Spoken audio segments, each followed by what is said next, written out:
Ladies and gentlemen, dear colleagues and friends, let me welcome you warmly in the name of the Institute for Human Sciences and also on behalf of our new rector, Shalini Randeria, who unfortunately cannot be in Vienna today. We are very glad that so many accepted our invitation for this extraordinary evening. My part is to introduce my colleague Slavomir Shirakovsky, who then will introduce this evening's speaker, Slavoj Zizek. Let me express my thanks to both of you for being with us tonight. It's the first time that you, Professor Zizek, visit our place, and a great honor for us. Let me also thank our partner, the Sigmund Freud Privatstiftung, for the generous cooperation. Now, Slavomir. Slavomir Shirakovsky is a Polish sociologist and political commentator. He is a founder and the leader of Krytyka Polityczna, political critique, a Polish liberal leftist movement of intellectuals, artists and activists with branches in Ukraine and Russia. He's also the director of the Institute for Advanced Study in Warsaw and of the Stanisław Brzozowski Association, which has a journal, a publishing house, and a number of cultural centers in Poland, as well as one in Kiev. Last but not least, he is a columnist of the New York Times and has written for many other journals and newspapers, including The Guardian, El País, Haaretz, Taz, and the Gazeta Wyborcza. Until recently, he was a Bronislaw Geremek Fellow at our institute. I'll give the floor now to Slavomir. After Professor Zizek's lecture, there will be a conversation between the two protagonists, opened subsequently for the audience. And after that, we invite you to continue the debate downstairs with a glass of wine and some snacks. I'll stop here, and please take the floor, Slavek.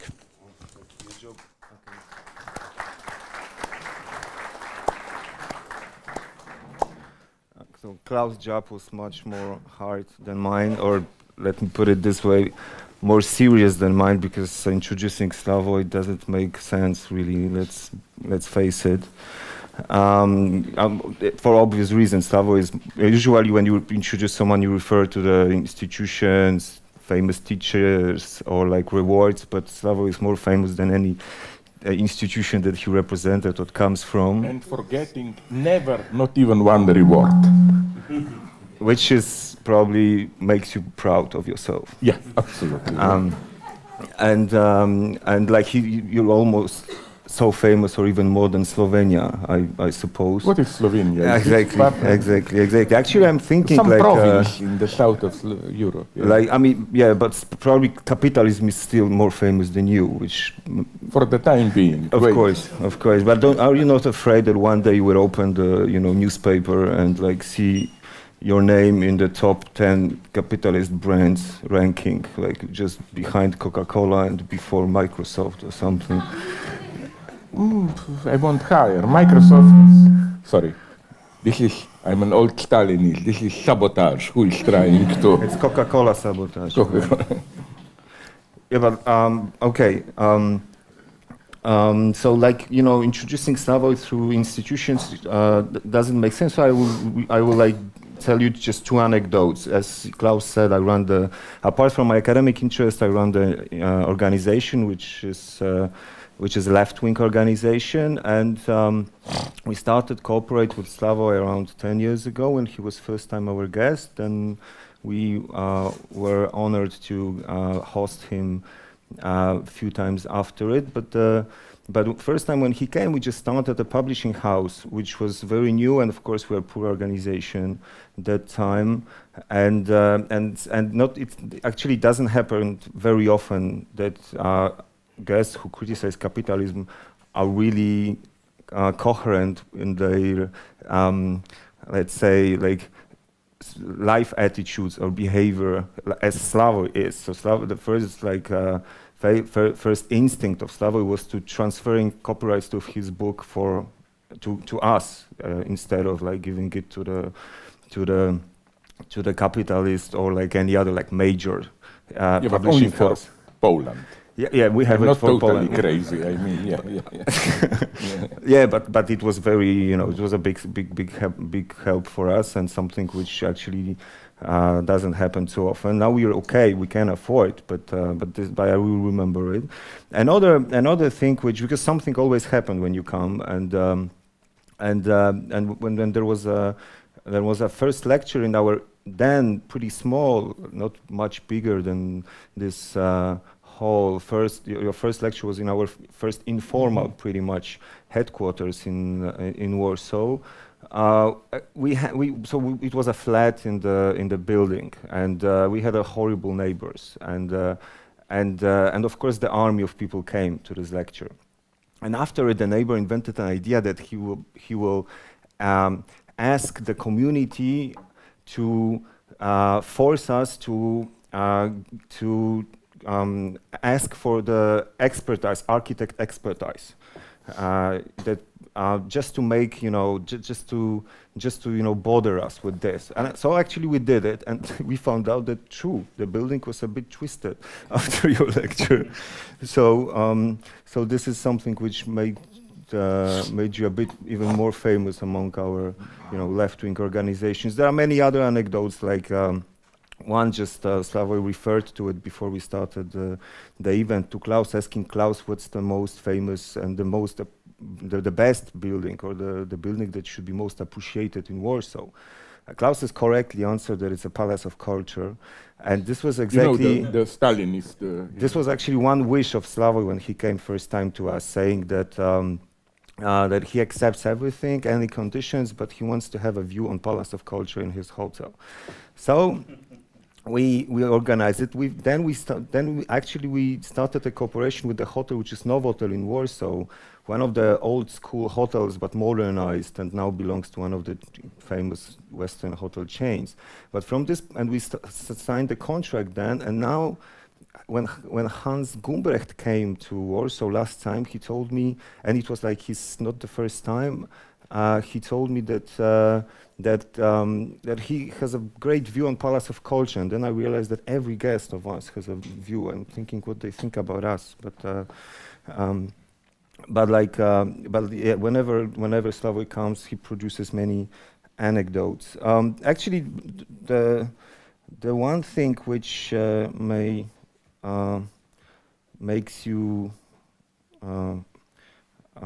excited for sure is the title of the debate, which is, what does it mean to be a great thinker today?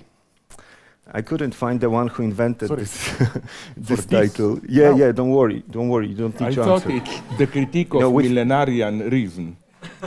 With Klaus, we tried to find someone who invented this idea, but the only name who comes to our mind is you. It sounds so subversive. But if you feel free, if you want to answer this question.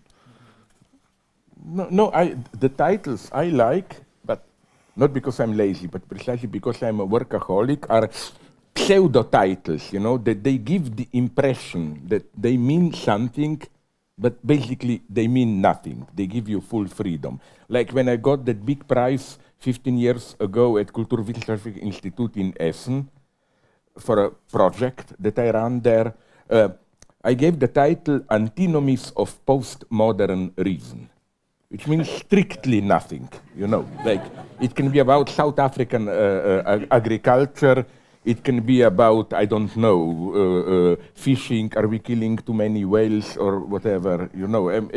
But again, it's not because I bluff, it's just I don't want to be, you know what, I don't want to have the frame.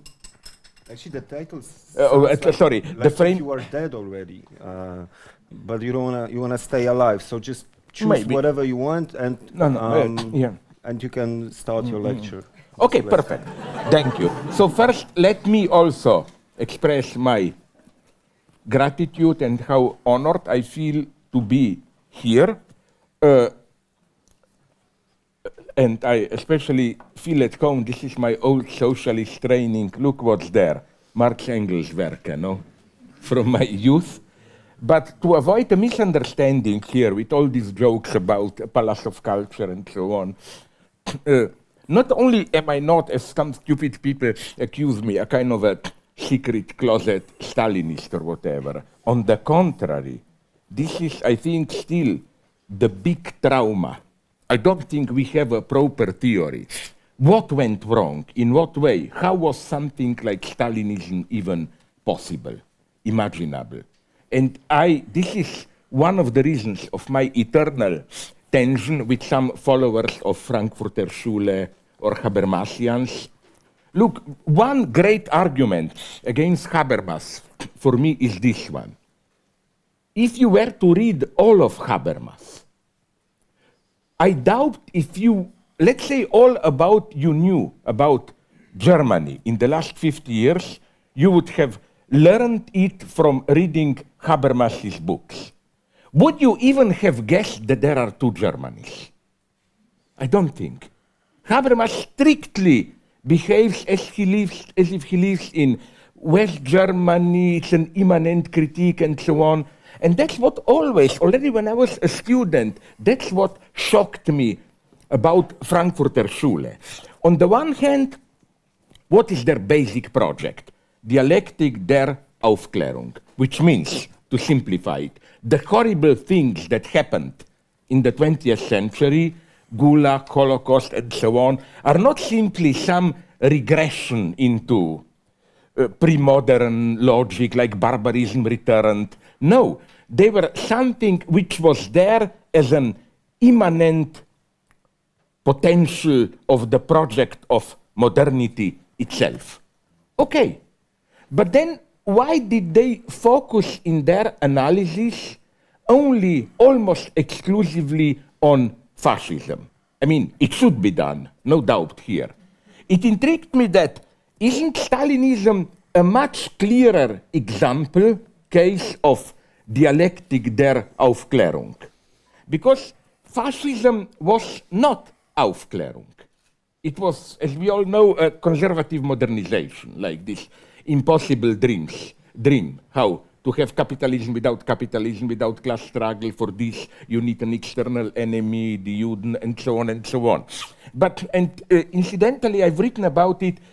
It's so nice in what way you can account for this basic difference, which doesn't make Stalinism any better, between Stalinism and fascism, even at the level of these apparently totally superficial rituals and so on. To give you one example, do you know, I read this in Anne Applebaum's book on Gulag, that even in the harshest times, mid-30s and then till 50, every year on Stalin's birthday, all prisoners in a Gulag camp were gathered and had to sign, each of them, a telegram to Comrade Stalin, wishing him all the best, and so on and so on. Now, of course, I'm not an idiot. I'm not claiming they really meant it. What I'm claiming is this, and here you can see one aspect of the difference.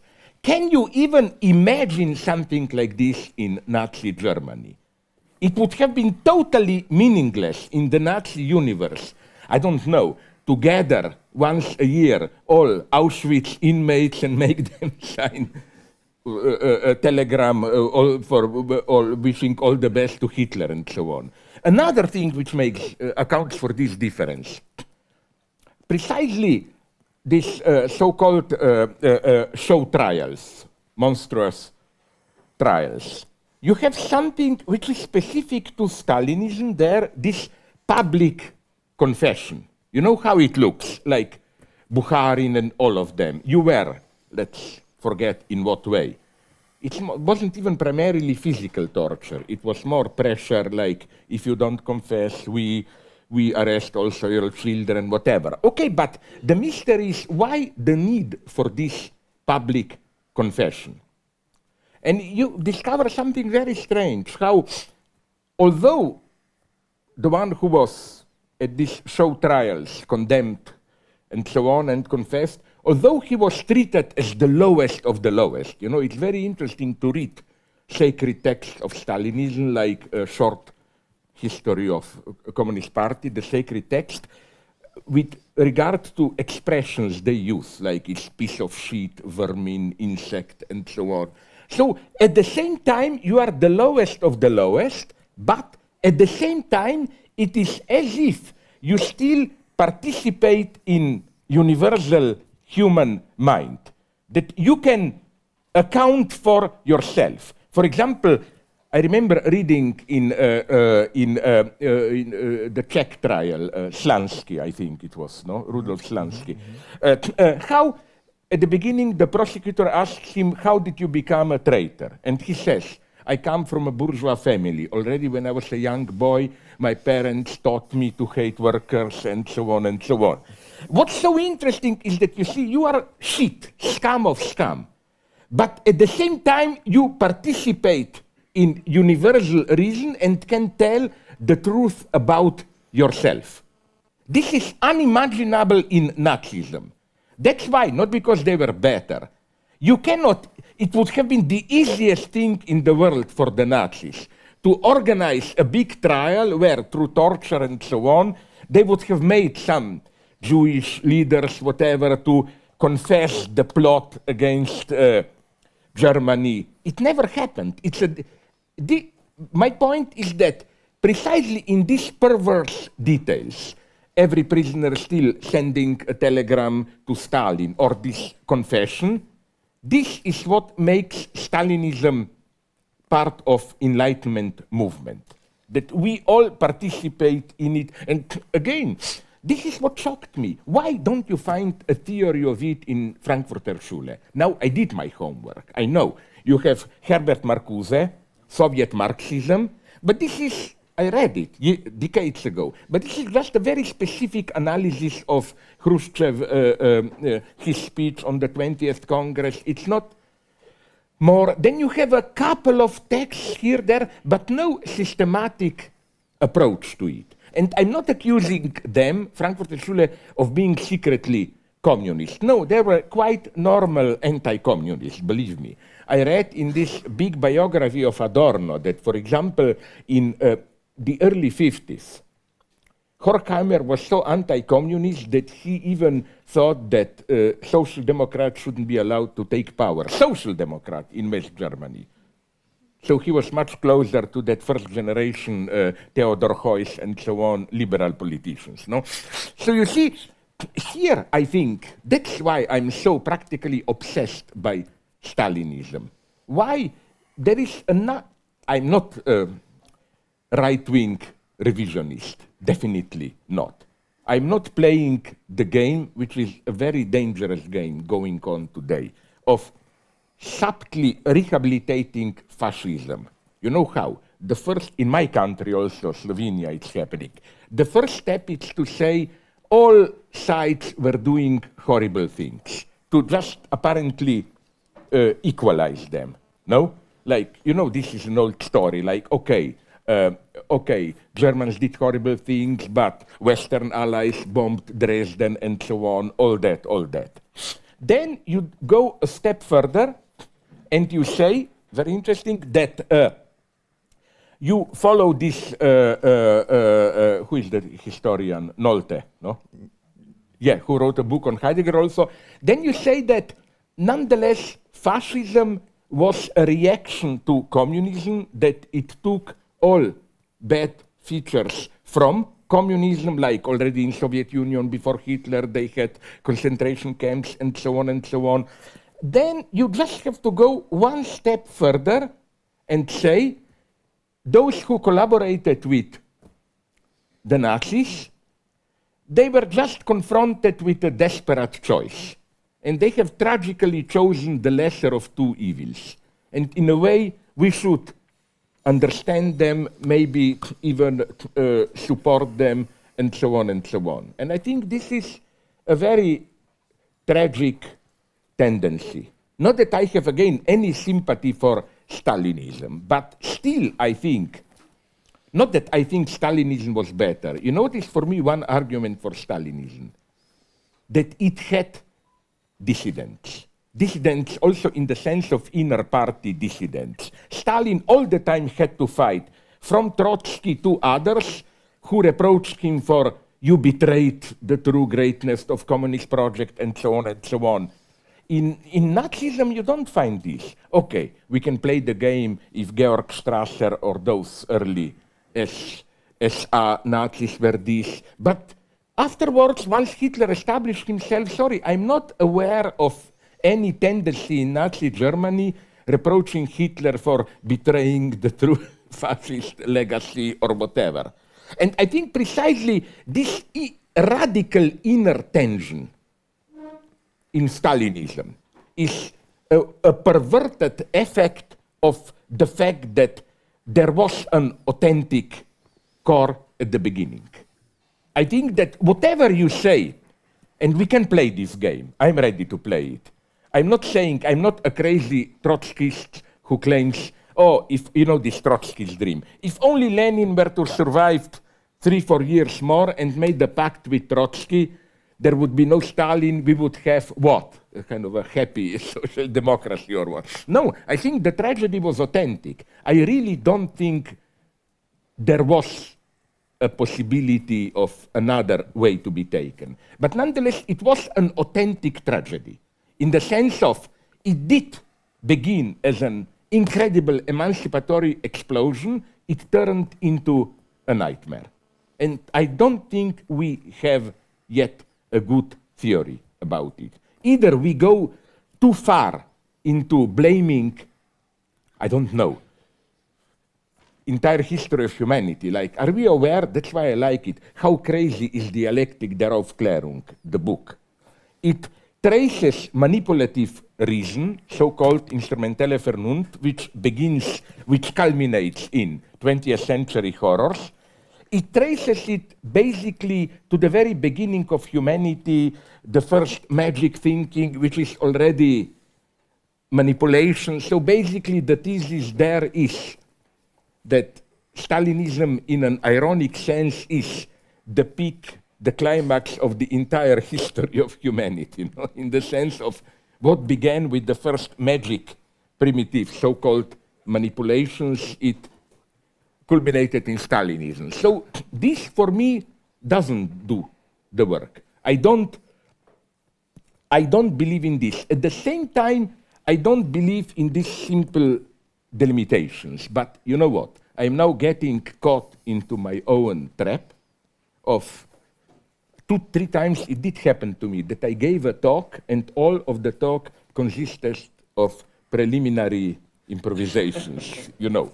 But actually, so let me only only tell you that like 2 things. One is that actually it was also Stalin himself who supposed to send letters to himself, as he was also like differently than Hitler was putting his hands together after his own speeches. Yeah, I remember. This is one of my big jokes, and you can check it empirically if you don't believe me, that Hitler gives a speech, people applaud, he just stands and recognizes himself as the addressee. When you have a Stalinist leadership, after Stalin's speech, people applaud, always the leader joins the applause. It may appear nonsense, like, does he applaud himself? No, because the logic is totally different. Stalin's position is not symbolically that of a leader, but that of a perfect servant of the people. That's the basic dogma of Stalinism. We are just instruments of historical necessity or whatever, and so on and so on. But actually you have the theories or the explanations tracing the emergence of totalitarianism in Enlightenment, but in the Marxist revisionist behind the Iron Curtain. Kołakowski book, the first volume of Main Currents of Marxism, is exactly about this. But actually you have many other, like Popper is also the same. Like, yeah, but okay, for reasons into which we cannot go now. The reason is probably because they are coming from Enlightenment tradition differently than the Frankfurter Schule. Yes, but what I don't, for example, let's take Popper, you know. For reasons we don't have time now, I'm afraid it will really be just some introductory remarks exchange between the two of us. You know, for me, I radically disagree with Popper's basic anti-Platonic premise that, you know, Plato, Yes, there are, of course, ominous things in Plato, but my God, if I were to choose between Plato and Aristotle, Plato, absolutely. First, let's not forget this. First, of course, I hope this is a rhetorical question. Did you read Plato's Politeia or what? Republic, whatever you translate it, state. Did you notice two things there, which are extremely important? A, there are no slaves there. Plato's vision excludes slaves, while the good liberal Aristotle, you know, his definition, slaves are talking tools or whatever, and so on. Second thing, maybe even more important, I'm sorry to inform you this, but Plato explicitly says, in my ideal state, women are equal to men. All posts are accessible to women also. He explicitly says the fact that women today are not in that position, it's a historical contingency, should be abolished, while Aristotle, on the contrary, he naturalizes, ontologizes even sexual difference. You know, basically, male versus female is forum versus morphe versus hyle, forum versus matter, and so on and so on. So, no, I think that, you know, when we accuse some past thinkers of proto-totalitarianism, we should be very, very careful. The same for Robespierre and company, Jacobins. My God, I mean, one thing, there is one reason for which I will forever love them. Their relationship to Haiti revolution. You know, Haiti revolution was something for me, one of the greatest events in the history of humanity. Why? Because till then, you know, black slaves rebelled in Haiti around the time of French Revolution. Till that point, all slave rebellions were, let's return home, back to our roots, to whatever, no? And this ruling ideology easily finds it. You remember, if you are old enough, I am unfortunately some 30, 40 years ago, there was a Hollywood hit miniseries, precisely The Roots, of how an American black guy finally succeed in retracing to the beginning, so on. No, the shock of Haiti revolution was that black slaves rebelled there, but not on this program returning to our roots, but we want to do the same as French are doing, French Revolution. And here, not that I'm flattering to you, this is one of the most glorious moments for me of Polish history. Because first, all glory goes here to Jacobins. When Haiti delegation, they won first, visited Paris, Assemblée Nationale, they got a triumphant reception in Assemblée Nationale, immediately recognized as equals and so on. Then Napoleon took over, and not only he sent the army to Haiti to crush the rebellion, but he even wrote that this precedent is so dangerous, blacks liberated, that all should be killed, women, children, and new slaves brought there. And he sent there the army where a strong contingent was of Polish soldiers. And I must tell you, I hope you know it, it's one of the most beautiful stories that I know. French army was approaching the black army of liberated slaves. And they heard some singing. They thought, oh, some stupid tribal songs probably. When they come closer, they heard what the black slaves were singing. La Marseillaise, of course. And all the glory to Poles. But the most cynical in this Napoleon's move was that he sent not just soldiers, but the Polish uprisers against partition. So the people who actually were fighting for freedom, and they the way but that's the beauty. You know what they did then? The Polish regiment. They simply, I simplify the story, realized, my God, we are fighting on the wrong side. And they changed sides. This is why, even when there was the darkest temptation around 1804-5 to kill the white people, just Black Republic, they always exempted the Pows. And I love this as a nonsensical manipulation, but which works so nicely. You know, in Haiti Constitution 1804, they wanted to have a Black Republic, but they, at the same time, wanted to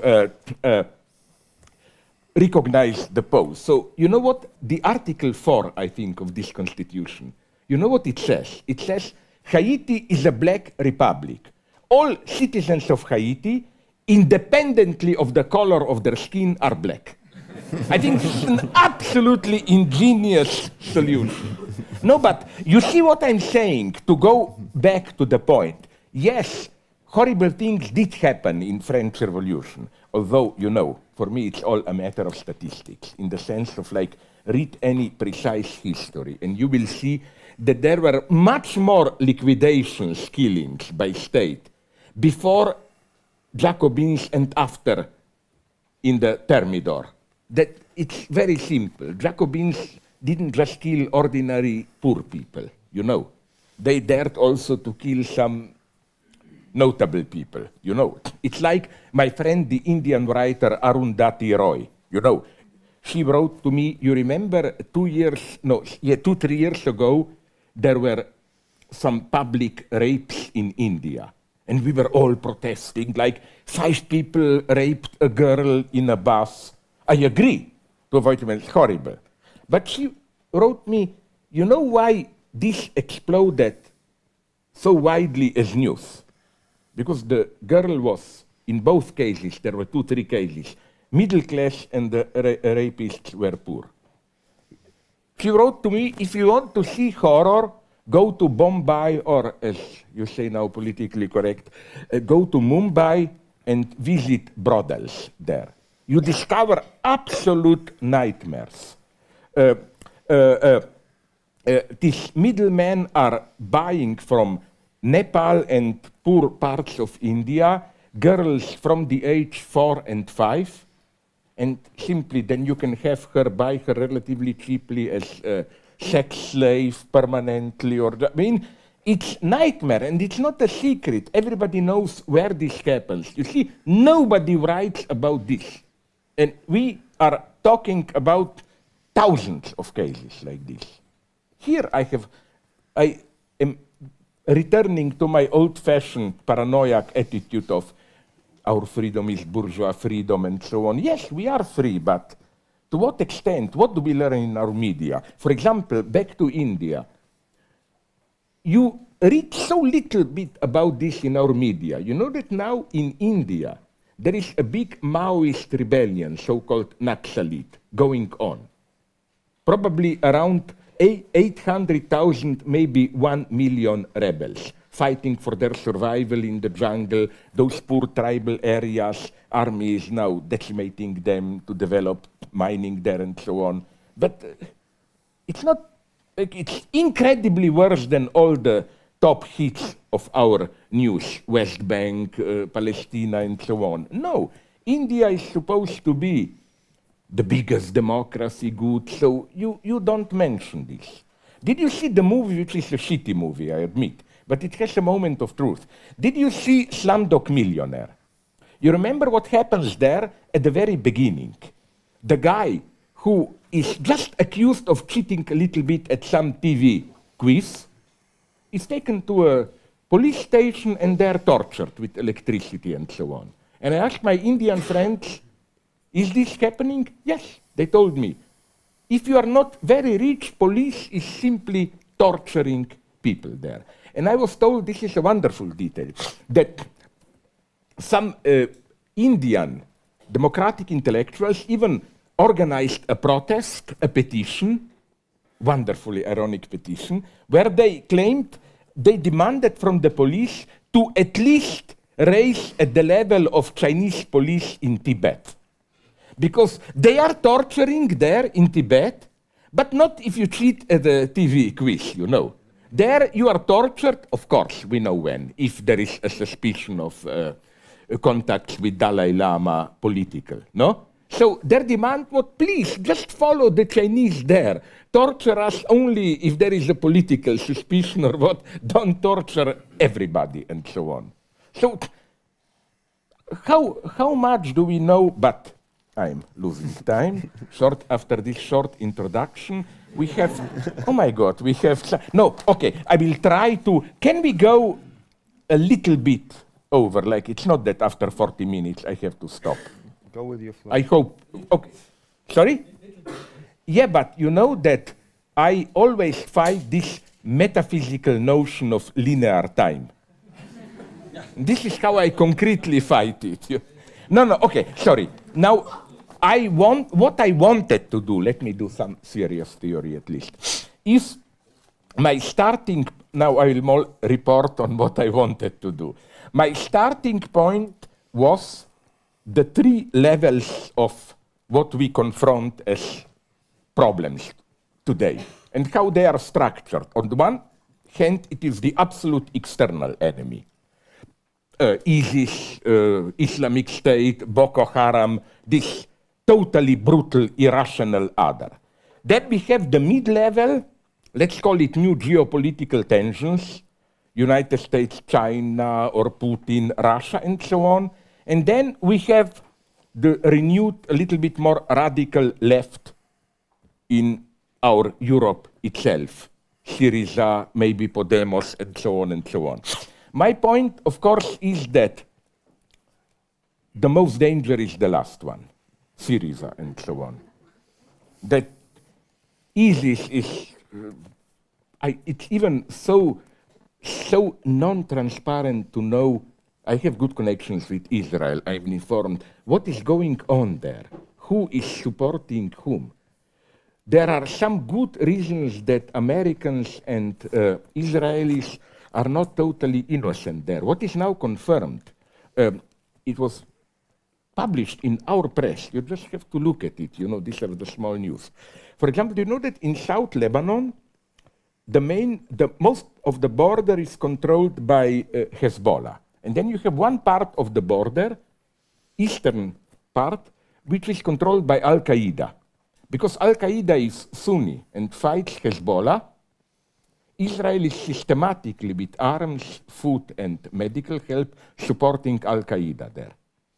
And it's not a crazy story, it's documented. I mean, they admit it and so on. So who knows what game people are playing there? The reason I I find interesting this Islamic fundamentalism is we are not surprised enough of the strangeness of what is going on there.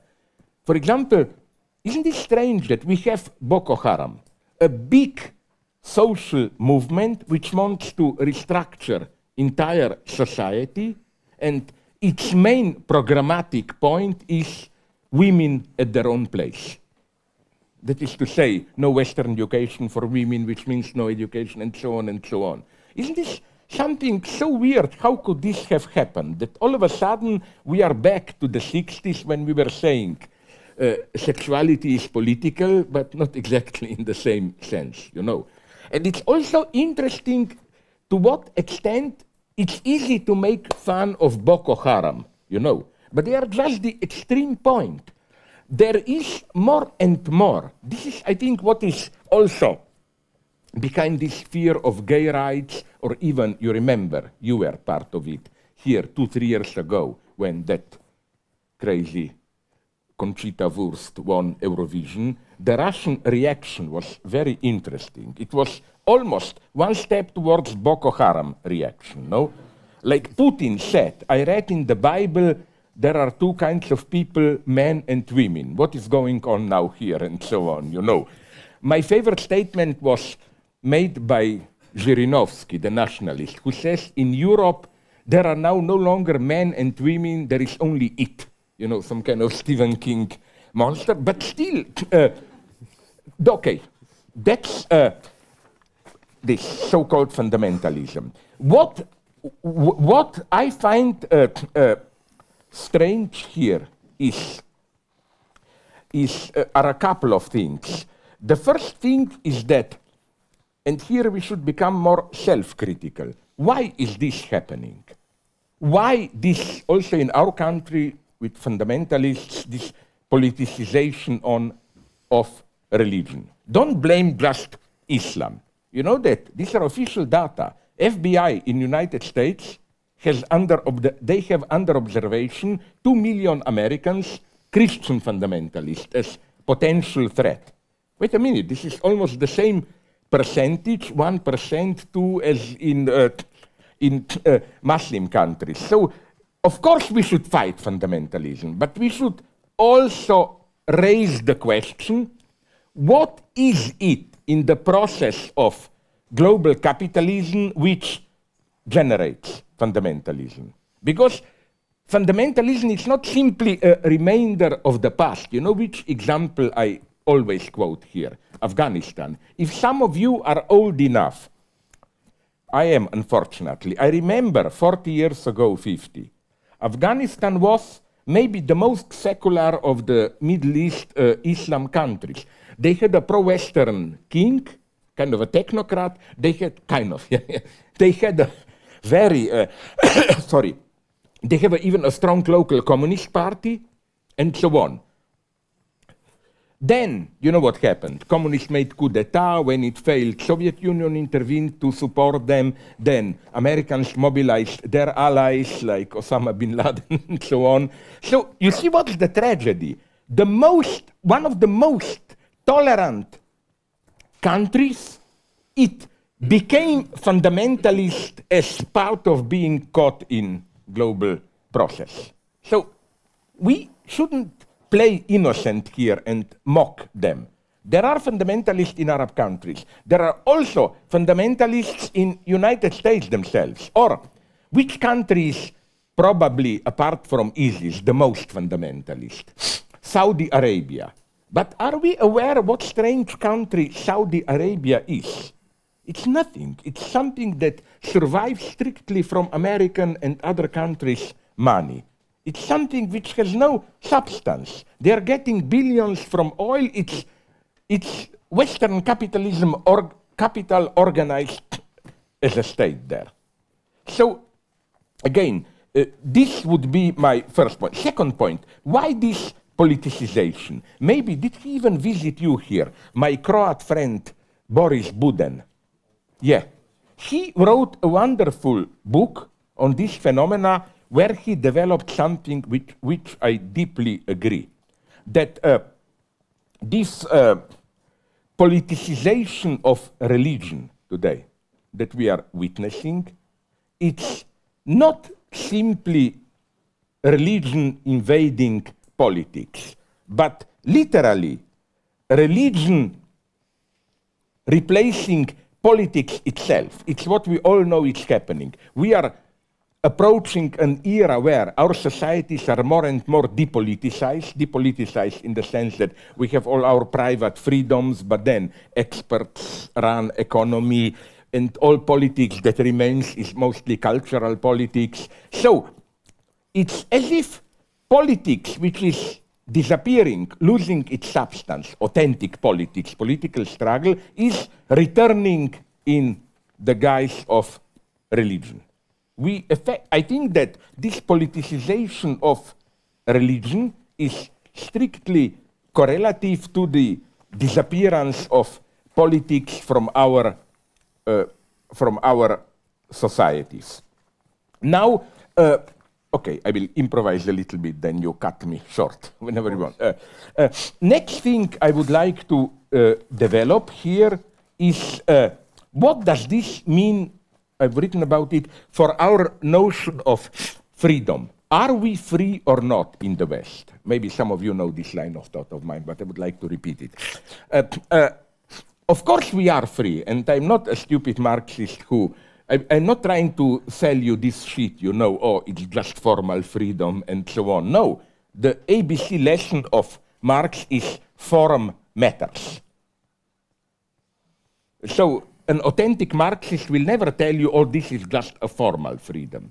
Things begin as a form. Look at human rights. We all know that at the beginning, 18th century, human rights were basically rights of white people, of property, and so on. There was a subtle network of exclusions. But instead of saying, okay, these were just formal rights, people did something differently. They simply expanded these rights. First women said, why not also us? Then blacks in Haiti said. So form matters. So, but let me go on. Nonetheless, let's say I ask you, are you free? You would say yes. I also ask myself, I'm not treating you as idiots. Or if I am, I'm also part of a group of idiots. Okay, then I ask you, in what sense are you free? I claim that most what you would have told me is something like freedom of personal choices, no? You would have told me, I'm free because I can read whatever I want, I can do whatever I want in sexuality, I can travel whatever I want, I can, up to a point, here things get complex, I can say publicly whatever I want, I can take a job, whichever I want. Now, again, I would add if you get it and so on. But, okay, this freedom of choices, it's a nice thing, but is this enough? My thesis is, and this is the lesson of what was disclosed by WikiLeaks, and now everyone is talking about it. This is the lesson of this all famous secret, like TISA, secret trade agreements, that we are free, but the social texture, frame, which underlies our freedom, which determines what are our choices, is more and more non-transparent. Things are, that's the horror of TISA agreement. Trade and flow of informations agreement, which, as we all know, if accepted, will determine in detail coordinates of financial life and other, which will seriously restrain governments of what they can do, and so on. And there was no debate in the original plan of this agreement. It even said that it should remain secret for 5 years after it is accepted. So this is what fascinated me, how we are free at a personal level, maybe even more and more free. But the very frame of our freedom, you know, you are free in a certain context to choose this or that. That frame is more and more impenetrable. And here ideology enters, I claim. In what sense? Ideology. In the sense that the trick is that your very form of unfreedom is presented to you as a new freedom. You can see this appears in the mode of work, precarious work, which is getting more and more important. It's in a way horrible. You are all the time in anxiety. Will my contract be prolonged, and so on. Health insurance is not covered. Retirement, you have to do it yourself, and so on and so on. But here come postmodern social theorists like Anthony Giddens, who is now happily half forgotten, who tell you, but these are new forms of freedom. Look, state no longer prescribes to you how to be, what health insurance, you are free to choose it. Or, you know, like, or they say, basically, that the wonderful trick is to treat each of us as a small capitalist, no? The official postmodern theory is this one. We are all self-entrepreneurs. Let's say I'm a poor worker, I get a credit for 10,000 euros. And then I'm free to choose. Will I go take my family to a big holiday? Will I put money aside for studies of my children? Will I invest in health or whatever? It's true. You have this choice. But at the same time, the constellation of this choice causes incredible anxiety, effectively limits your freedom, and so on and so on. So I think that, again, this is our paradox. What is more and more disappearing from our societies is freedom, which should be part of our Western freedoms, and not communist, but even ordinary democratic freedoms. The freedom, not just the freedom of choice within the existing social framework, but the freedom to collectively decide how to change this framework itself. And this is, I claim, more and more becoming almost unimaginable. I mean, this is why, and I don't have any naive hopes for them, this is why I admire Syriza. My heart is breaking about how they are treated, because I know them personally. I met a couple of times Tsipras, Varoufakis, my God, we are friends, and so on. I can tell you this, forget about this medialized Varoufakis, a crazy, eccentric guy who walks around without a tie and makes provocations, and so on and so on. Read, try to get hold of what Varoufakis basically proposes to Brussels, to European Union. It's something, if you look at all his proposals, it's something so modest that literally what he is demanding from Brussels is 40, 50 years ago, this would have been an extremely centrist, modest social democracy. Much less than Sweden was doing at that point. Now, this is the first thing you should think about. Where are we when something that was part of the totally acceptable, normal, mainstream social democracy? To do this today, you appear as a crazy, lunatic, radical leftist. No, there is another interesting thing, the topic of superego. Namely, you know, since I'm here also to speak in Freud House, we know Iberich, superego. Superego is something very interesting, you know. Superego, Freudian, it's not simply an ethical agency, but it's an obscene ethical agency. Freud described it nicely how the paradox of superego, Iberich, is that the more you follow it, the more you are guilty. You know, you are like, your failure is part of the game in advance.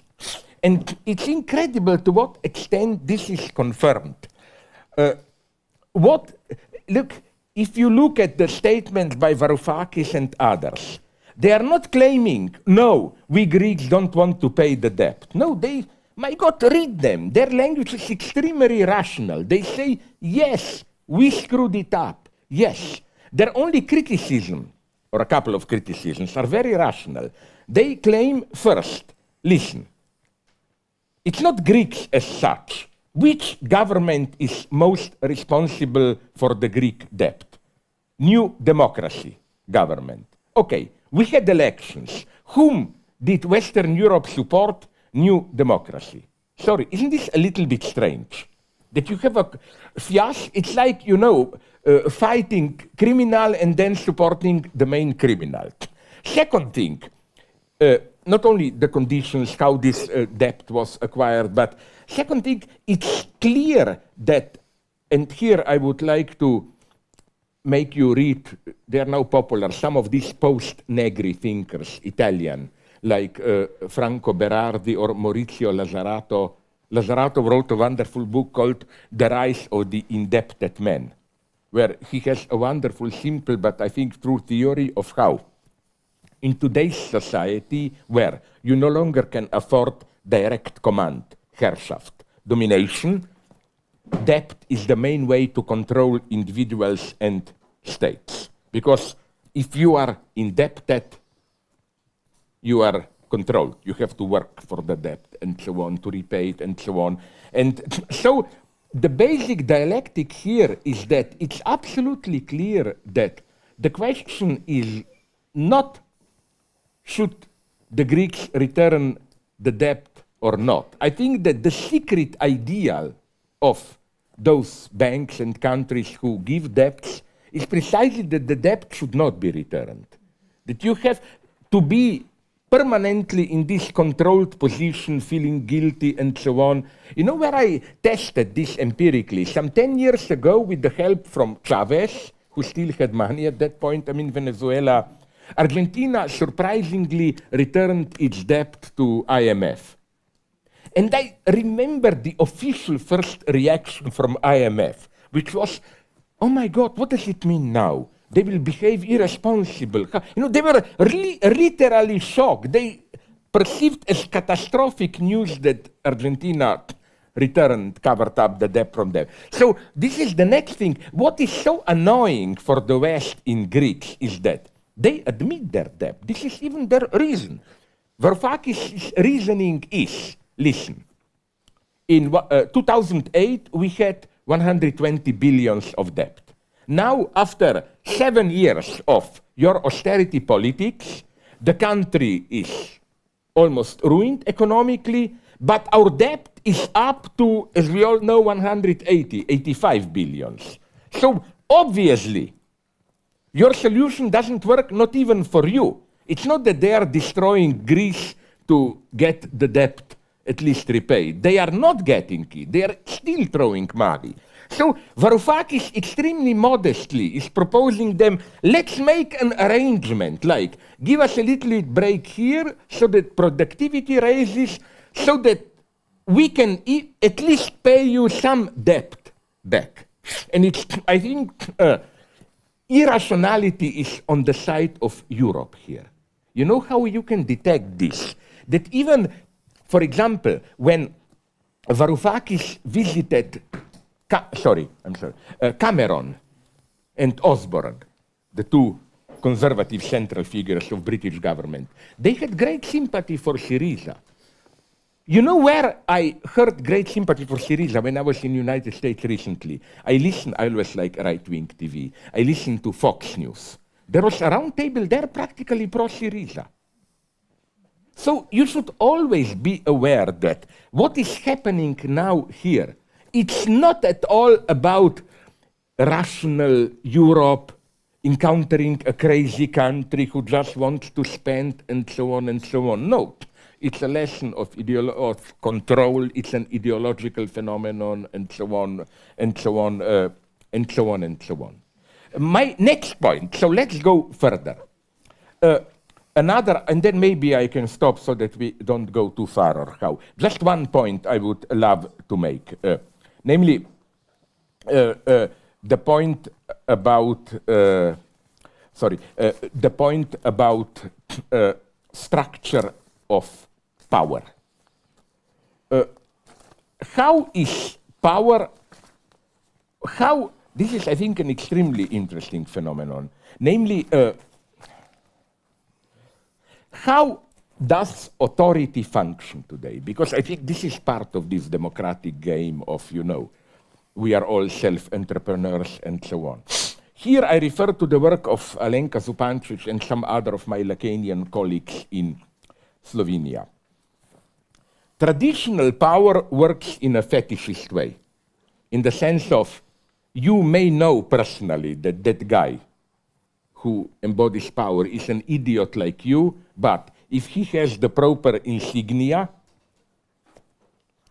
then when he speaks power, the law speaks through him. It's this fetishist logic of what in psychoanalysis we call symbolic castration. Like, for example, Socrates, when he was condemned to death, no? His point is basically, I know those judges who condemned me are idiots, but nonetheless, their legal power, law speaks through them. So it's this, je sais bien mais quand même. I know very well, but. I know very well you are an idiot like me, but nonetheless, through you, a higher authority acts. So, okay, what I claim is that today, and this is maybe the big result of 60s rebellion, and how this rebellion was reappropriated in a triumphant way by ruling ideology. Today, costumes, masks, this insignia of power, are no longer necessary. Today, power, okay, I'll put it in this way. How does a typical, not all of them, of course, boss act today. It's no longer insisting on this dignity and so on. It's more like, listen, I'm the same guy like you, let's be equal. You know, a typical boss today, I don't know, you come on Monday to the job, he kicks you, did you have a good sex, a nice, or you know, like, we are the colleagues displaying the same weaknesses as you, but the paradox is all this not only in no way undermines his or her power, it makes it even stronger. The paradox is that the boss, the leader, authority, whatever, is allowed, as we say in psychoanalytic jargon, to display his castration, make fun of himself, ridiculous guy, weak, and so on and so on. And this in no way limits his power, but makes it in a way even more absolute. In what sense? Because I claim that when you have this egalitarian boss, the oppression is even worse. Because it's not so much that there is no Herrschaft, domination, but that domination itself becomes unspeakable. What do I mean by this? Once I had a debate with Judith Butler, who I think was here a couple of times in Vienna, you know her, and we have I had many polemics with her, but at one point I agree with her, where she said that the most dangerous oppression, I simplify her argument, on women is not when they are directly oppressed, but when they are de facto oppressed, but this is masked by a superficial, oh, but we are the same, you know, like false spirit of fraternal equality and so on and so on. So she had a wonderful proposal. She said that in such a situation, the most subversive gesture of a woman is to demand men to act as a master. Like, you are de facto master, so don't give me this bullshit that we are all equal. Give me orders, and this is the way to, maybe, to undermine domination. In what way? Let me return to the beginning, to our beloved Stalinism. An example that I always like to use, a fictional example. Let's say we are in Moscow, 1935. Let's say, to be modest, you are a central committee, I am Stalin. Somebody has to be. I give a big speech, you applaud, you know, you applaud, I applaud, and so on. Then we have a debate. One of you attacks me. Next day, probably the big debate will be who has seen that guy alive the last. No. But, now that's not all. Let's say then that another of you stands up and starts to shout at this first guy who attacked me. Are you crazy? We don't do this here. We don't attack Comrade Stalin. I claim the second guy would disappear even faster. You see the point? It wasn't only prohibited to criticize Stalin. It was even more prohibited to publicly announce this prohibition. It's not only that Stalin was the master, but if you say this, you were, well, you disappeared or whatever. So this paradox I find so fascinating. And here we learn so much about how ideology works, about how, okay, we have relations of domination, but precisely the word domination is a domination in which you, if you are the dominated one, you have to pretend as if, act as if there is no domination. I could go on here. There are many paradoxes here, which are not abstract theoretical paradoxes, but determine our daily life. Like, one of the basic ideological mechanisms, and this tells a lot about the freedom of choice, is that, to put it brutally, you are given the freedom of choice on one condition, that you make the right choice. You know. And now you will say, this is crazy. No, I think this is maybe even the fundamental feature of our symbolic universe, in a way. Look, don't you have these rituals? I repeat now some of my old topics. Don't you have these rituals? For example, let's say you are rich, I am poor. You invite me to dinner. And although we all know in advance that you will pay, but there is, at least in my country, I think, a ritual that I have when the bill arrives, I have to insist a little bit, no, no, no, let me pay, and then we play this game for, I mean, if you really hate me, you should say, okay, pay. No, then. But you see, but it's too easy to say that this is a hypocrisy. This is how politeness works. And at this level, ideology at its most elementary enters.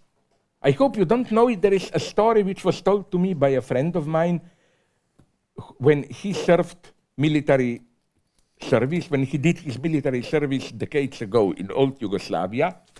I don't know how it is in your army, but now you don't know. When you still had conscript army, with Yugoslavia it was like this, probably most of the armies. Once you are there, in the army, for some 2 weeks you have elementary training, and there the big moment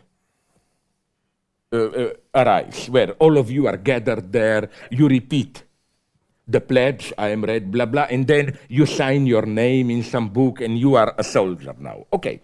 What a friend of mine, this friend of mine was just there, saw this, did is something ingenious. After this ceremony, when he had to sign the book, he approached the officer and said, I don't want to sign it. And the officer told him, are you crazy? You will be arrested. Then the friend of my friend told him, but wait a minute. Are you ordering me to sign it, or is this a free pledge? Officer told him, of course it's free. Free decision. Then the guy said, but if it's free, why should I sign it then, and so on. So they got engaged in a paradox, and at the end, the friend of my friend got a paper. I have a photocopy, where this officer gave him a written statement claiming that he, the officer, is ordering him, the soldier, is ordering him to freely sign the oath. I think, again, you have this mechanism at the very beginning, and I think we should do all these studies today if you want to get at how we are controlled today. For example, another story that I repeated 10, 20 times, of how this permissivity can be even worse oppression. Imagine that you are a small boy, it's Sunday afternoon, your father wants you to visit your grandmother, and you hate it, of course. You would prefer to play with friends. If you have a traditional patriarchal father, everything is okay. No, the father will simply tell you, listen, I don't care how you feel, it's your duty to do it and behave properly. If this happens, everything is okay.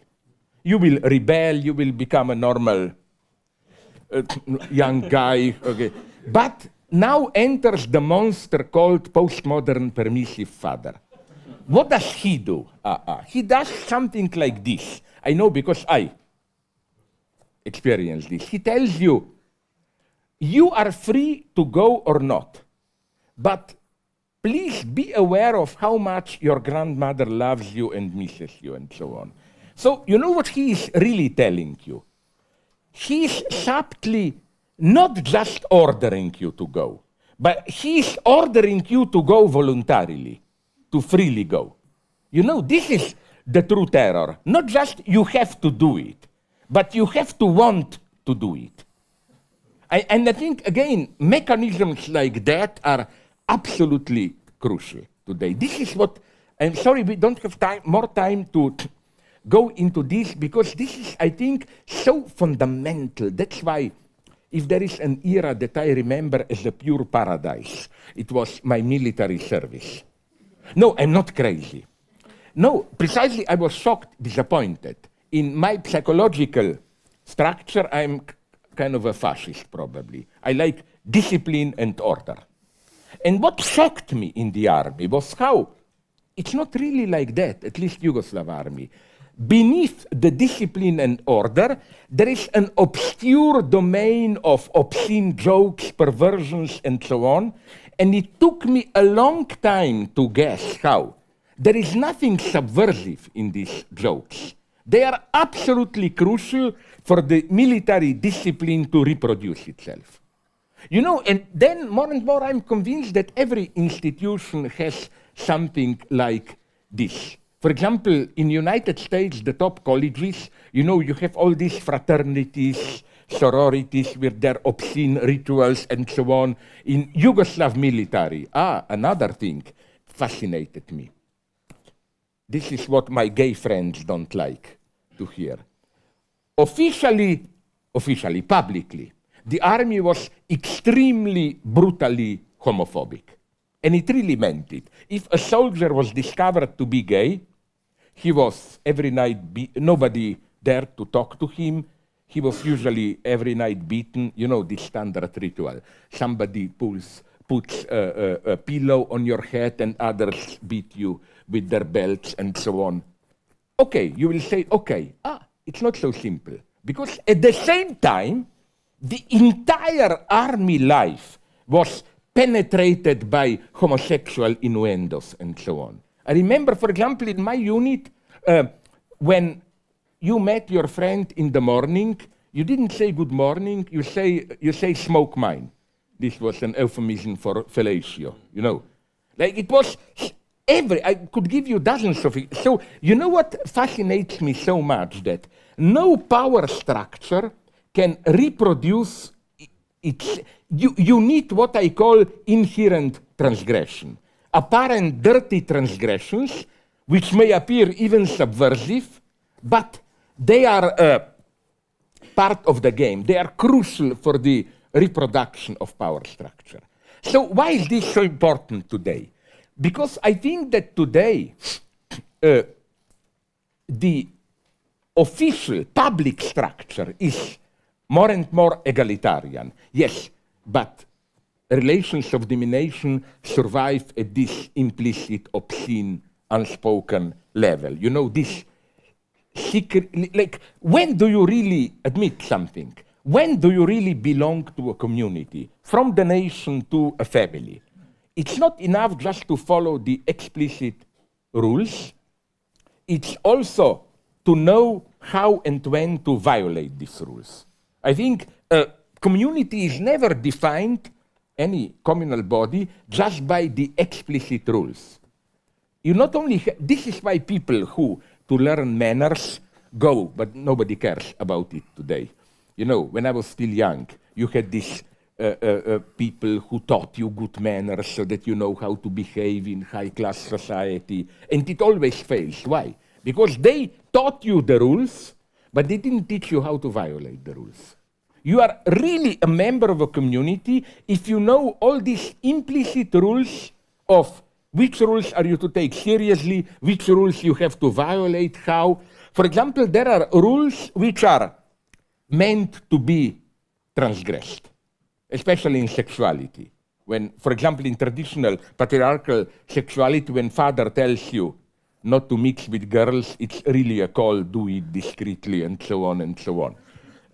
There are many rules like this, which just, you know, this is the St. Paul Bible dimension of you need prohibition to generate your desire and so on. But much more interesting for me is the opposite example.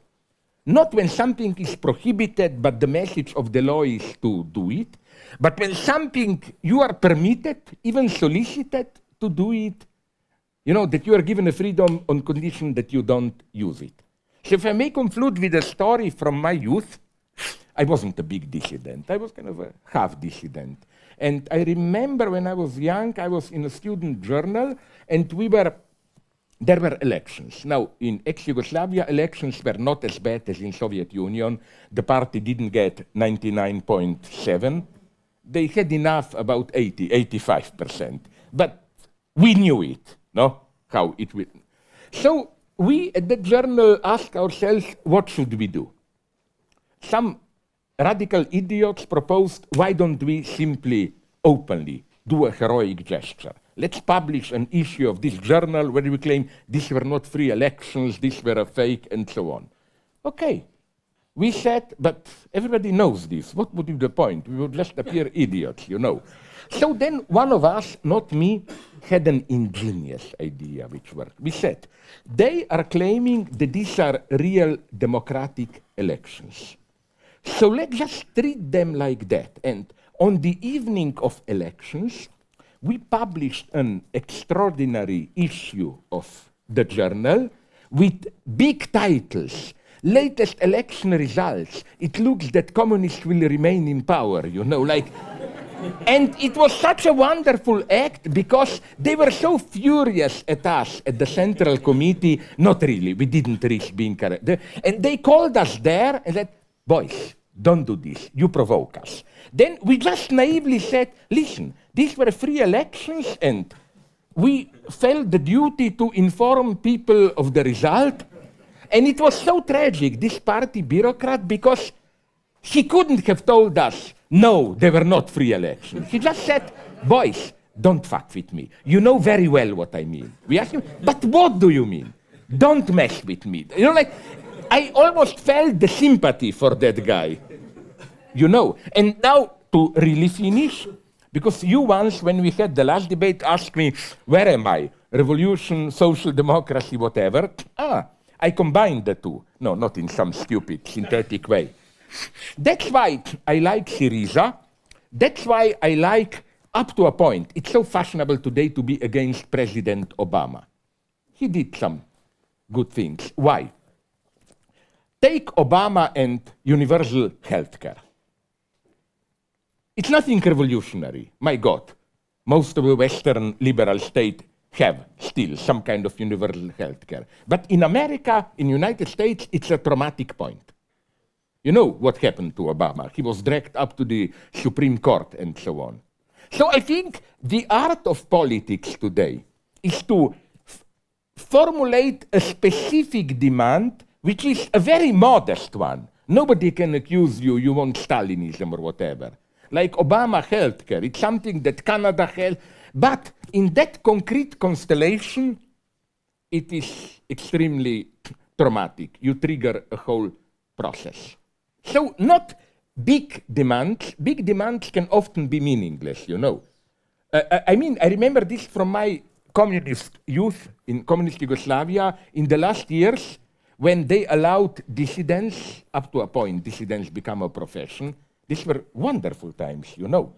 Communist Party financed, like there was a dissident congress, anti-communist in Paris, and the government, okay, you can go there, blah, blah, we finance you the trip. The catch was just what? Don't be too concrete, you know, like communism is worse than fascism. They didn't care about that. But don't say repeal that law here in our country, you know. Like, that's my lesson from those times, that the art is often not to make big radical demands. For example, take Greece today.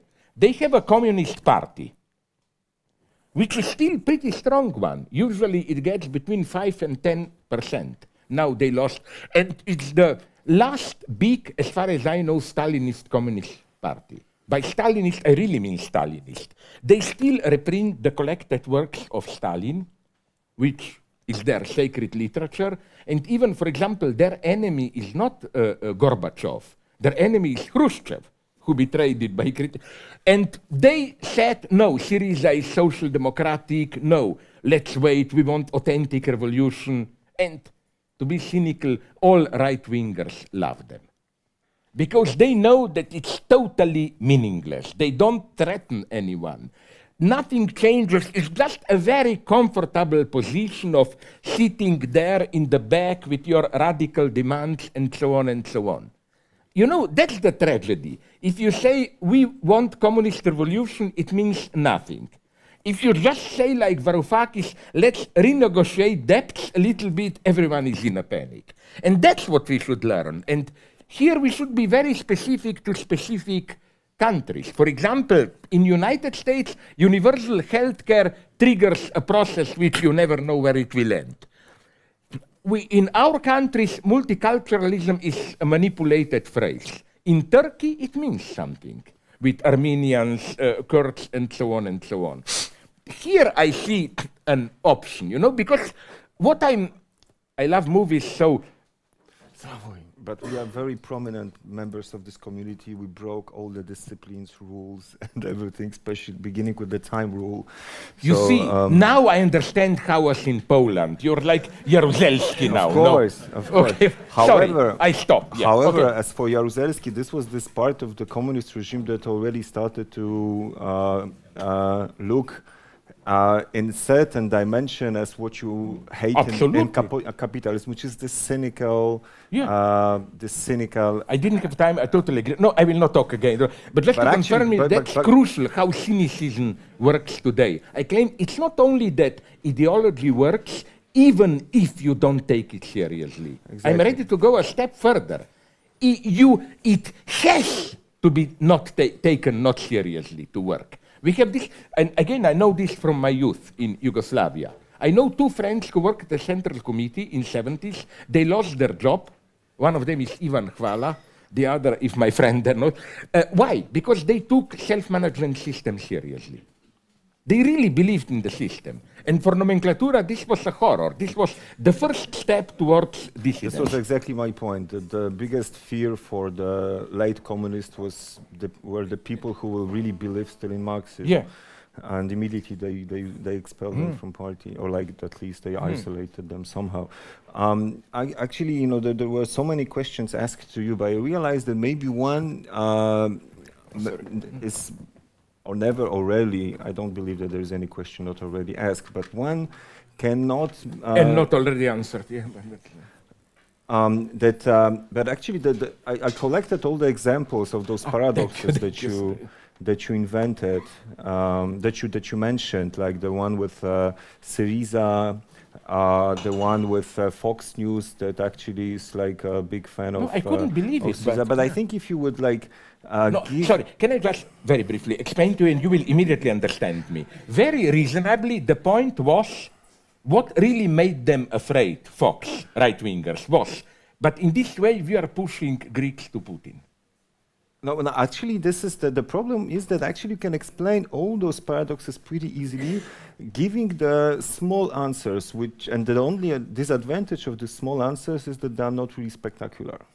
So, like, give me an example. I can actually answer to almost all of your paradoxes, like why the Western powers prefer new democracy, so the people who are responsible than Syriza, because they think that Syriza is an even bigger danger. They are right. Why? Okay, but this is another discussion if they are right or not. Why? But they are Syriza, extremely moderate social democracy. For you, but not for the people. Why? Why? Okay, I'm telling you what's No, it's not for me. It's not for me. It's by Western European standards of 40 years ago. It's extremely modest social democracy. Really modest. Like, they even now, to give you the last proof, the latest news I have, they're not a priori against privatization. Actually, I'm not. It's the discussion about Syriza, an agenda of Syriza. Yeah. This is one thing, but there is nothing paradoxical, actually, in the behavior of Western powers. If in the ranking of the dangers, Syriza is in a higher position than the previous powers responsible. So actually, I also don't see anything really paradoxical in why Fox News is like a big fan of the left wing or even Putin. Actually, because behind this stays very coherent and exactly the same reason that they are anti-Americanists themselves. So anybody who actually is puts any pressure on the United States or like or can harm in any sense the Western alliance or whatever will be appreciated, because enemy of my enemy is my friend, which is like very coherent logic. I mean, at least from the pragmatic point of view. So, and also you said something which, a lot of those paradoxes are based on the very Foucaultian point that, like this, you know, discipline and punishment. You said that, so you said that, like about this, like the behavior in the capitalist countries, or like this, the debt man. I totally agree. This is exactly what happens. All my friends that are indebted, they will be a hostage of the mainstream. They will always vote for the ruling party, and like, and it's even if they totally know that they're doing the thing against themselves. Actually, this is something new in this late capitalism. The fact that we know that we're doing something bad to us or generally. And we do it still. this is, I mean, solving this question, how to overcome it, would be probably the solving the question of the left. But you didn't convince me. But let's go back. Okay, Foucaultian point would be easy. Yeah. I will answer you with a question. Like, if you really prefer the previous solution than the control or the discipline, it's like to asking Foucault what he really prefers: torture of the state with the king, or control with the like, which is the advanced model of like economy, society, or whatever. Are you really sure that you're gonna choose the previous version of it without the control of capitalist country, without the cynicism, without all those things that are this like... is a complex question, because I am one of the few madmen whom I know who is still for death penalty. But this is another topic. No, I think that now you are too abstract in opposing, first, when you say torture, no? My God, it's today that torture is re-legalized. You don't have to look into some dark past.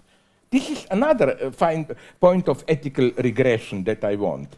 Are you afraid that the way, even those who oppose torture, the way we in the liberal West are talking about torture today is something that if you were to talk like this 30 years ago, you would be considered a totalitarian madman. You know what I mean? That even those who reject torture already accept it as a topic of debate and argumentation. Like they say, but it's not really efficient, you cannot rely on... No, I'm here for total dogmatism.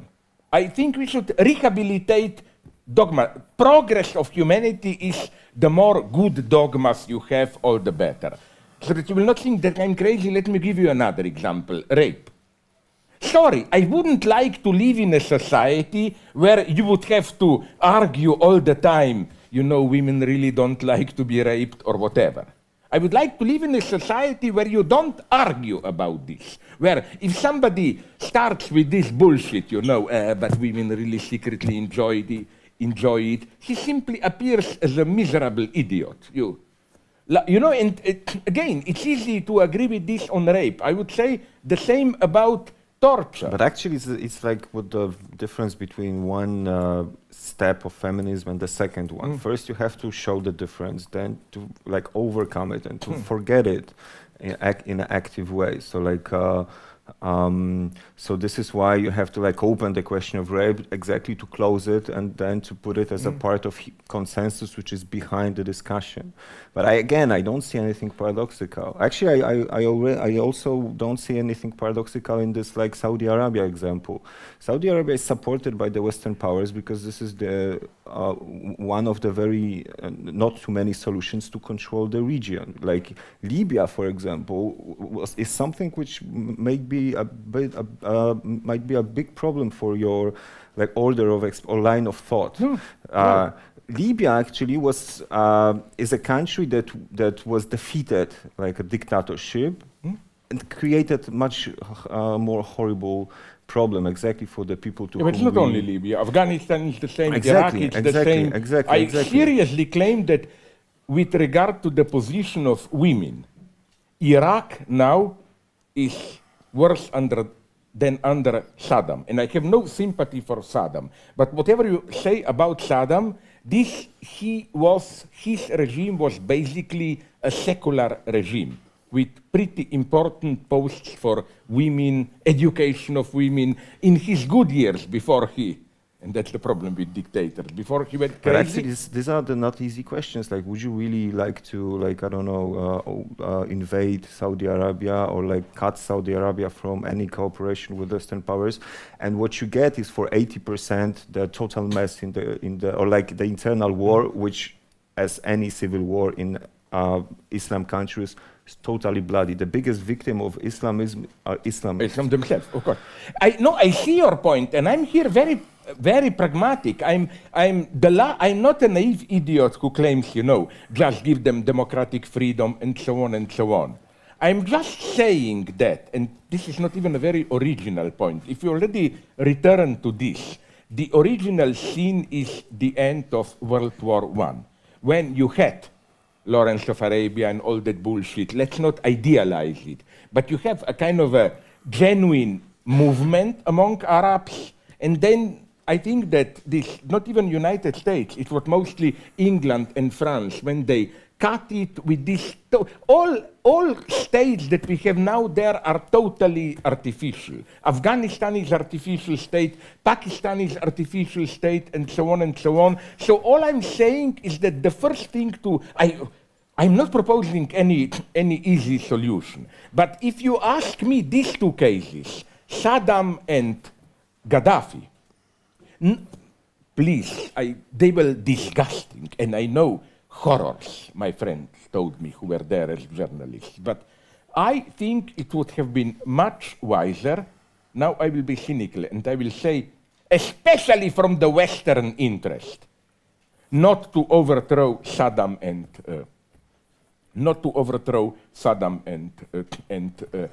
Gaddafi. Look at Saddam.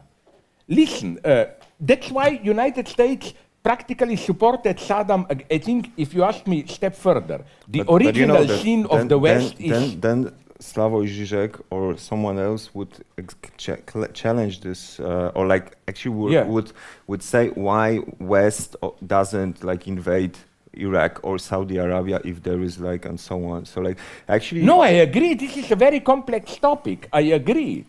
I agree. There are no easy solutions. Okay, so I understand that we should absolutely. So, but what I'm saying is that, okay, let me put it like this. Sorry, they're making the wrong invasions. Okay. Why? You know what I mean? They are as if they have an incredible instinct to make.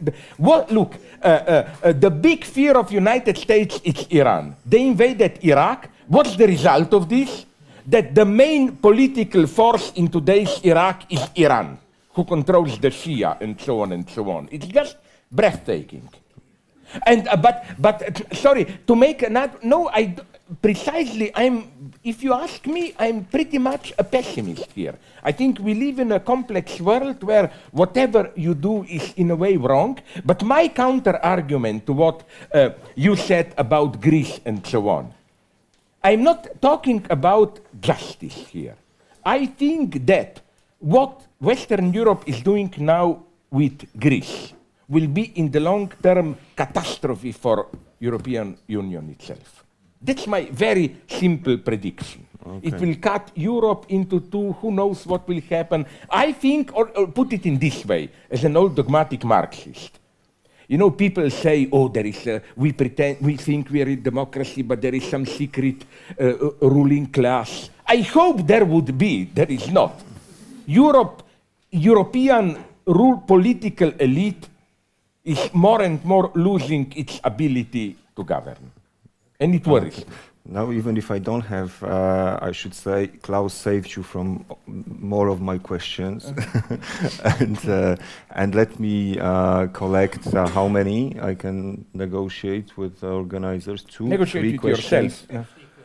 Three questions are okay. So we have one, and okay, so let's go one after but we will do it the Hegelian way. One divides into two, and then you have synthesis. Okay. Sie können auf Deutsch. Yes, yeah, ich kann auf Deutsch auch sprechen, but also I can speak in English because I think there's a few people who maybe not understand German. First of all, Slavoj Zizek, thank you very much for giving us such an insight and vivid inside view in the boiling mind of an international reputed philosophical pop star. And let me please only add, because what you did was such a raw and such a machine gun fire of arguments, of memories, of memories of what you read, of acquaintances, of people you told us you know and you met or whatever. So let me just add politely two things. But first of all, when you talked, wait, I come to the question. First of all, when you talked about Boko Haram and ISIS, you could also have mentioned Opus Dei or maybe even the Vatican. No problem. No problem, of course. Secondly, This was such a cocktail, such a wonderful cocktail. But a cocktail, I got Yes, the point. a cocktail, and let me say it politely, a cocktail of platitudes from my point of view. And this was not easy to stand. It was somehow, I really felt a little bit knocked out, but I want to stay you very much, and I want to finish in a few words of Slovenaken, Hvala lepa, and Živeli Tito. Thank you very much. And? Živeli Tito! Because here and now we come to the point. Yes, of course. Here, I give you the argument. Of course, I know what I'm doing. Here yes, I yes, disagree. You know, we have a big debate in Slovenia from nostalgics and so on. What was the war, the civil war in the early 90s? I think it was not because we betrayed Tito. I think all that was wrong, corrupted in Tito's Yugoslavia exploded there. I think that the war of the early 90s was that the ultimate cause was not even nationalism. It was the, very simplified, although I'm interested, could you elaborate that one? Sorry, so for me it was the survival of communist nomenclatura. This was the genius of Milosevic. He resuscitated nationalism, and in this way, he legitimized the rule of old communist nomenclatura. But I wanted to ask you something else. Usually people say, I have crazy, paradoxical, and so on. So let's go through. If what I said about, let's say, what I said about how power functions today, and so on and so on. If this is a platitude, in what sense platitude? That everybody knows it. I don't think everybody knows it. This permissivity and so on, I don't think everybody knows it. How is it with democracy? Let me add one point. I do not understand. You're talking on freedom and everything, and you mentioned Marcuse, but please, politely, let me recommend to you, before you again speak on freedom, reread only one book, and this is Marcuse's One-Dimensional Man. A book to which I'm totally opposed. Because I think it's a totally wrong diagnosis. You're talking in platitudes about freedom. No. Sorry. Right. No, wait a minute. I think that precisely Marcuse's One-Dimensional Man, you know where it misses the point? It is, I know the book, this was the book of my youth. How should I put it?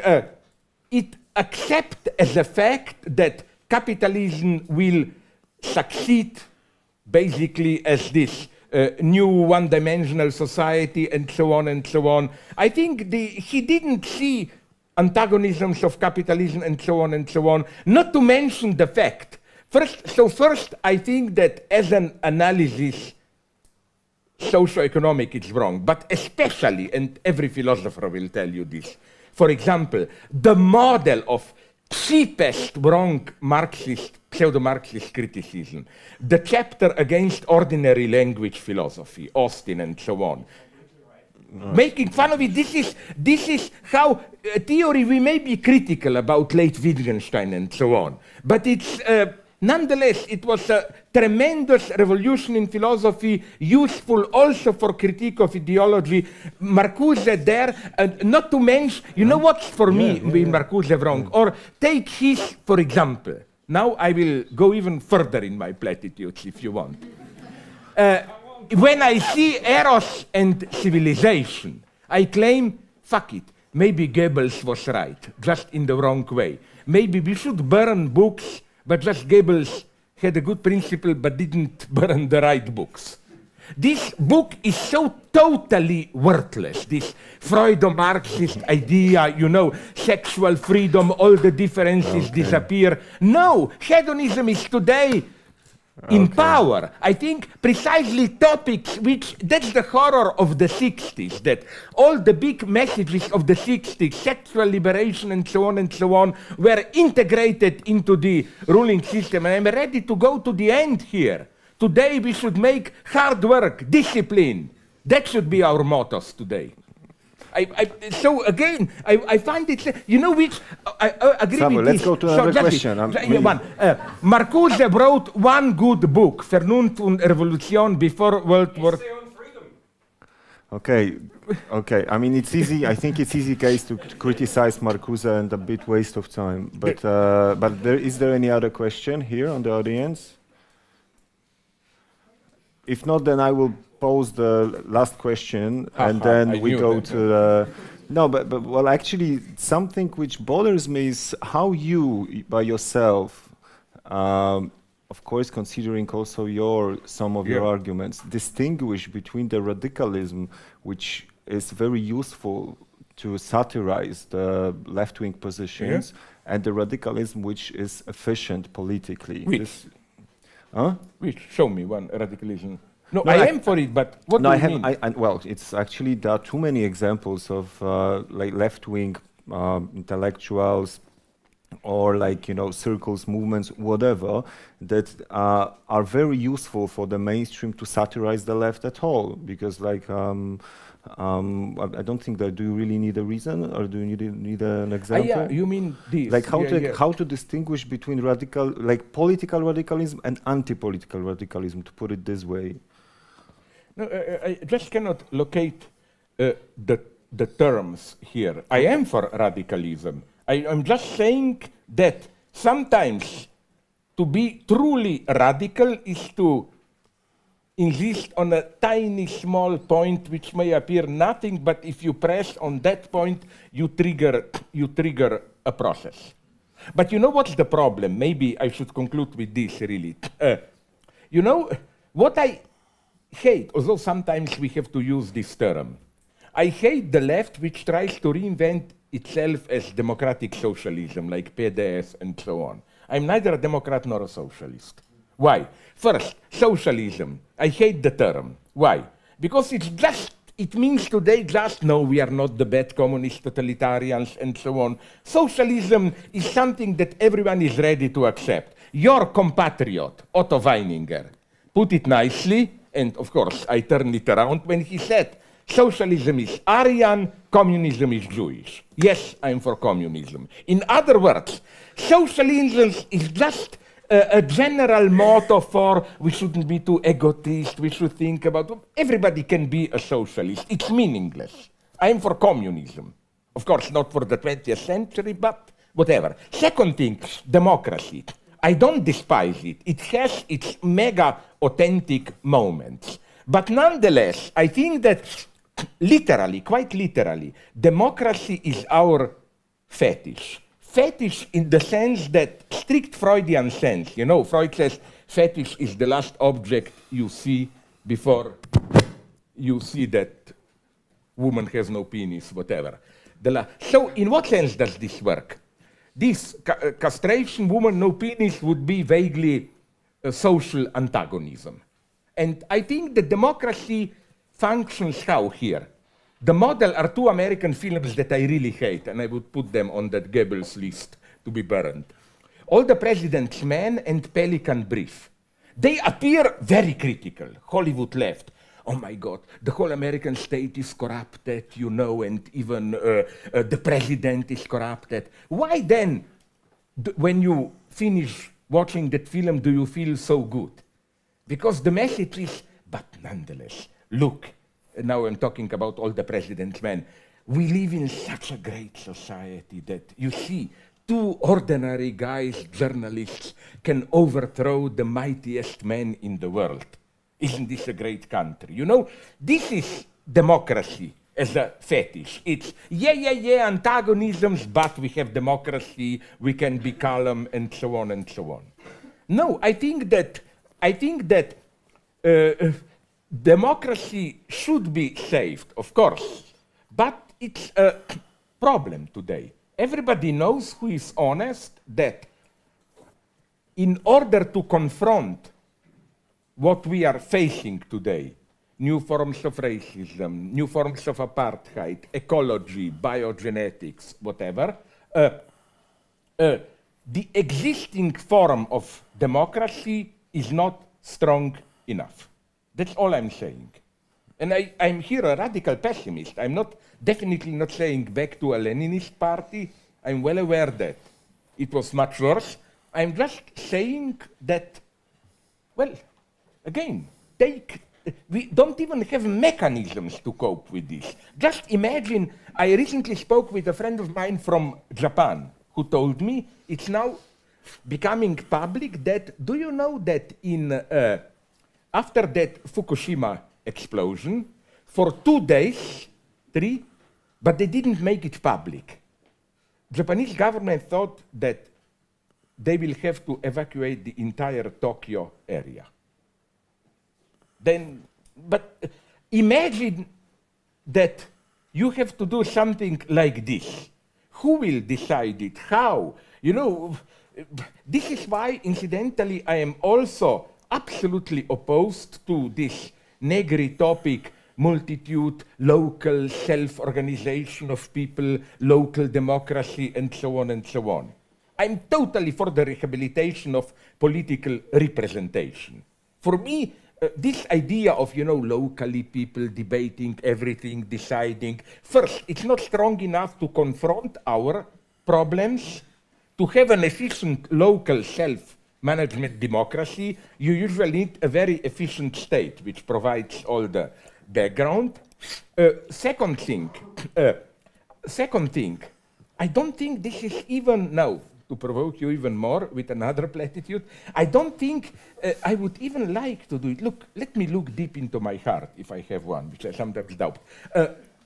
Would you really like to live in some shitty local community where you have to be active all the time, debate how we organize? No. I want to live in a well-organized society where some anonymous power does things and I can sit and watch movies and write my stupid books. I don't want to be permanently engaged and so on. I hate the very idea of this, you know, people meeting, how will we... I want water in my pipe, I don't care how they distribute it and so on. You know, but I'm serious here. You know to what this brings us? So the world without alienation would be a disaster to Absolutely, literally. I think one, and here I even agree with my friend, although right-winger, but we can learn from conservative, intelligent right-wingers, Peter Sloterdijk, who said the problem today is we don't have enough alienation. We should break this politically correct, multiculti stupidity. We have to understand the other. No, how can we understand the others when they don't understand themselves, when we don't understand ourselves? Let's say I live in a building where there are some Persians, some Arabs, some blacks, some Latinos, whatever you want, some Chinese. I don't want to understand them. I want to live a respectable life where we respect each other, friendly, say hello. And I absolutely, not because they are what they are. Maybe I can become friendly with some of them, probably more preferable than friendly with from my own nation. No? But what I'm saying is that, you know, this idea of just understanding, coming together, I think that quite, you know what is for me the basic, the beauty of alienation? Politeness. Politeness is all about alienation. What is politeness? Sorry to use my old example. Politeness is, I meet you on the street, and this is not real you, but maybe. Let's say, for what reason I hate you, but I don't.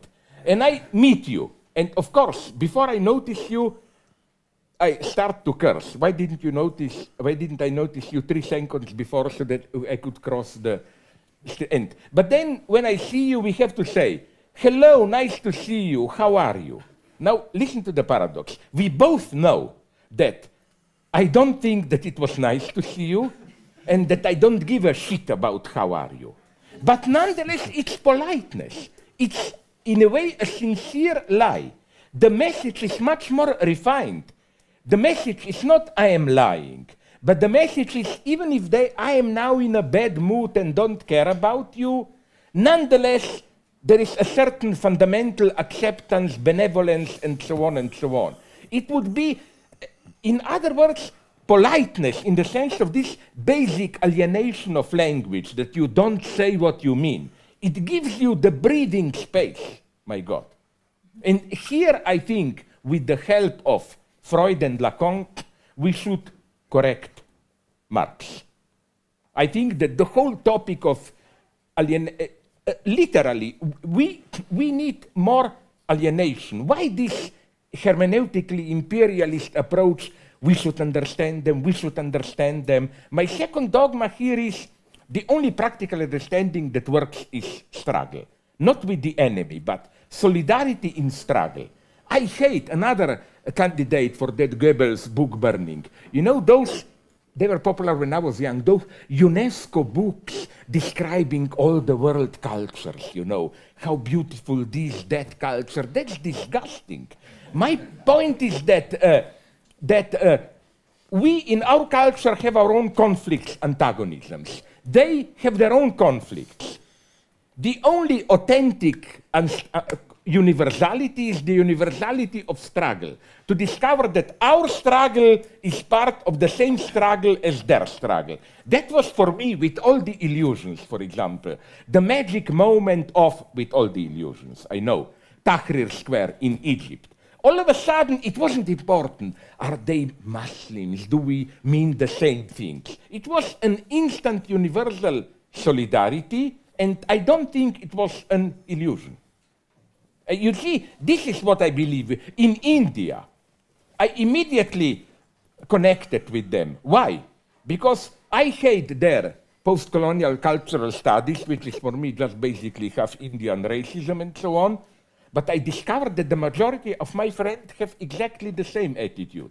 My friends there are Naxalite Maoist guerrillas. My friends are the untouchables and so on. My friends are those who got the point that the only chance for India was accepting English language. That English language, precisely because it was of, this is what the truly intelligent post-colonialists know there, that English language, precisely because it's externally imposed, was able to function as a media for united India and so on and so on. You see, struggles, it immediately works. I was in Japan, I was in China. As long as we do this general exchange of what do you mean by this, that, blah, blah, you can endlessly debate. The moment there is the fight, that guy was arrested, oppression here, there, you have universality. Thank you very much. And now Comrade Stalin will conclude. Now you're free to do whatever you want as long as you go down and have a now wine you are repeating my cheese. formula. They're free to do whatever Absolutely. they want as long as they do. Exactly. You can freely choose downstairs where you are very welcome. Thank you very much, Slavoj.